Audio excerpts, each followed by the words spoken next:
Okay, welcome to part two of the Problem Solving Mistaken Behavior Screencast. So we just finished up choices.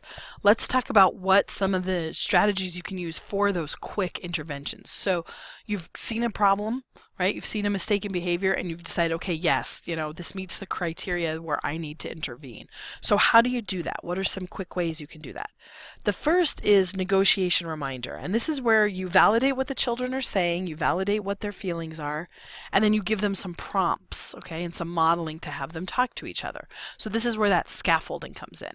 This might be where the teacher says, oh, I notice that Sally, took a toy from Joey. I wonder how Joey feels about that. Joey, can you tell us what you're feeling? And then Joey explains it. And then you say, oh, well, Sally, what are you feeling? You're feeling like you want to play with that toy. Okay. So this is a problem. How could we talk to each other and solve it? Right? So those are those quick negotiation reminders. You can also use humor to relieve the tension. This is usually when children are really feeling strong feelings. I use this all the time with my own children. When my son comes running into the bedroom where I'm reading and Lucy has done something that has really bothered him and he starts to be very upset. I say, oh my gosh, Lucy did what? Oh my gosh, you know what we should do? We should go take her and tickle her until she just can't stop laughing, right? And then they get kind of giggly with it and it kind of relieves the tension and it allows us to start talking about the problem. Then there's nonverbal techniques, things like eye contact or physical proximity, just the look on your face, or when you move over close to the child, you rub their back a little bit, you give them some clear body language. That works really, really well too, because children are excellent at what's called social referencing. They're really good at looking at the people that they trust and reading their cues to see if their behaviors are, appropriate. Like they can look at somebody and say, hey, are they going to validate what I'm doing right now with a smile, or a nod of the head? They're really good at picking up those kinds of cues. I had one child in the second grade where really all I had to do was just give him a look, just shoot my eyes over at him a certain way and he would be like, okay, Miss Ann, and he would get back on track, and it was always kind of like a little friendly look over at him, but he kind of knew what was going on because we'd had such a great relationship. The nonverbal techniques work really well when you have a solid responsive relationship with the child already. Rubbing a child's back when they get really excited in circle time, just kind of moving over next to them and giving them a quick rub on the back or on the shoulders helps them to feel really safe, and it gives them a connection and it kind of calms that energy down. So there's lots of ways to use nonverbal techniques. Another explanation or another strategy is just a quick, brief explanation, keeping it short and simple and to the point, because children always remember kind of the last thing that you tell them. The younger they are, the less they're able to remember of the conversation that you're having with them. So if you tell a toddler, oh my goodness, you really need to use gentle hands, your friends are important, you want to make sure that you're being kind to them, so whatever you do, don't hit your friends. Okay, well, the last three words that child heard was hit your friends. So you want to make sure that you're not phrasing things in that way. You want to keep it simple and sweet. And so Lillian Katz has a great strategy for this. She says the way to do it is to state what you see is happening, state what you want to happen, and move on.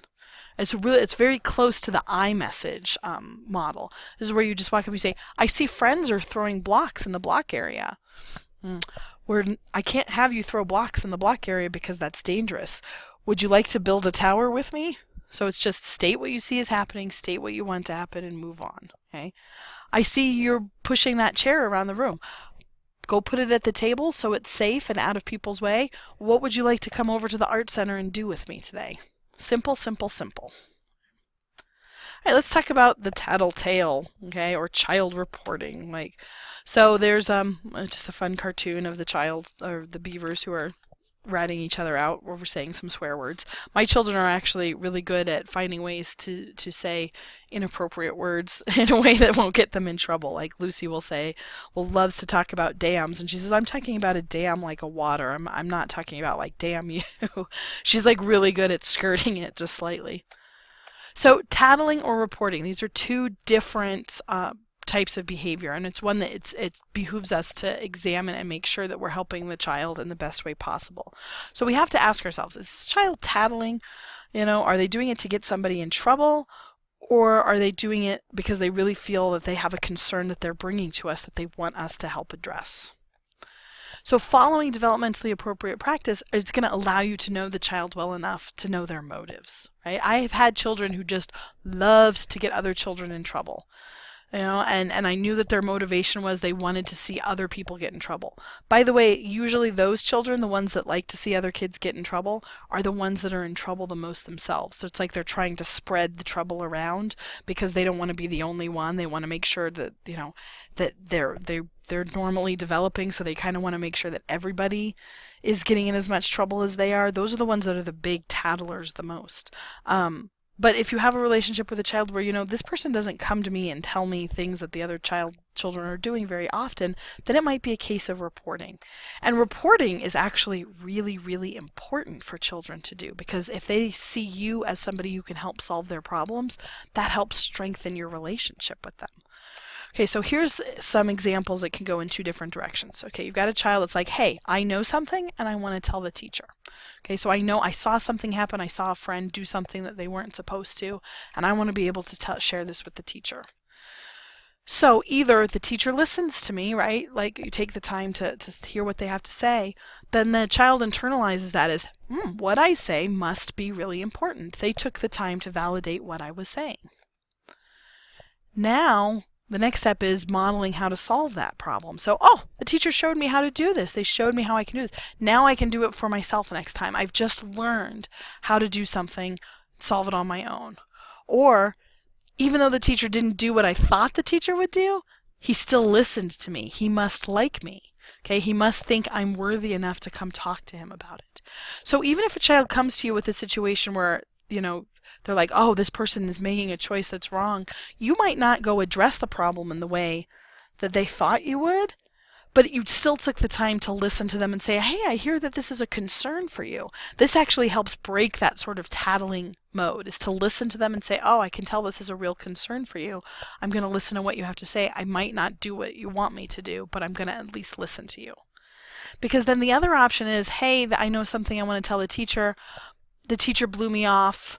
What I say must not be important. I guess I'm going to look for other ways to get attention, or I'm going to suppress my feelings. Right? Those are the two options. So telling a child, that's tattling and I'm not going to listen to tattling, doesn't teach them anything. It's kind of like ignoring a crying baby. All it does is tell them, your needs aren't important. I'm not going to help you even though I could. You're on your own, kid. And guess what? That's not our job. So the way to break the cycle of the sort of tattling that you want to avoid is to actually take the time to listen to the child. So let's talk about some follow-up strategies at the end of the mistaken behavior cycle. So ways that you can kind of follow up with things. The first is reflective listening. This allows you for the opportunity for the child to release their emotions, and it'll stop the drive to act on the impulse. Because when kids are engaged in a behavior where they've got an impulse to, say, hurt somebody else, you really do want to break that impulse as quickly as possible, and reflective listening is the way to do it. Then there's guidance talks, which I love the idea of guidance talks. It's the difference between talking at a child and talking with the child. So you can't have guidance talks with a child in the moment that they're like really, really upset. You have to wait until they've calmed down a little bit, and then you can talk to them about, hey, earlier today you were engaged in this behavior. It really made you feel upset. What are some strategies we can use next time? And the point of guidance talks is to encourage the child to think about how their actions impacted other people and how they could do it differently next time. Okay, so it's an opportunity to touch base and, again, problem solve. Then there's teacher-child negotiation. I've got an example there, but I don't actually have the example for it. The idea of teacher-child negotiation is where you establish mutual respect between them. It's where you as the teacher are willing to accept what the child has to offer. And you're saying, okay, your position is important and I'm going to listen to that. And then there's including the children's ideas, which allows the children to be involved in the solution process. And then finally, reconciliation, where you brainstorm how to help all the parties feel better. You skip the forced apologies. Forced apologies only teach children how to lie about their feelings rather than how to actually be sincerely regretful. So there's a lot of ways that you can come up with reconciliation that aren't forced apologies. It could be things like, oh, your friend feels bad. We need to figure out a way to help them feel better. There was a problem here. We need to figure out how to solve it. Again, just keeping it on that problem solving track. So that brings us to the end of this screencast.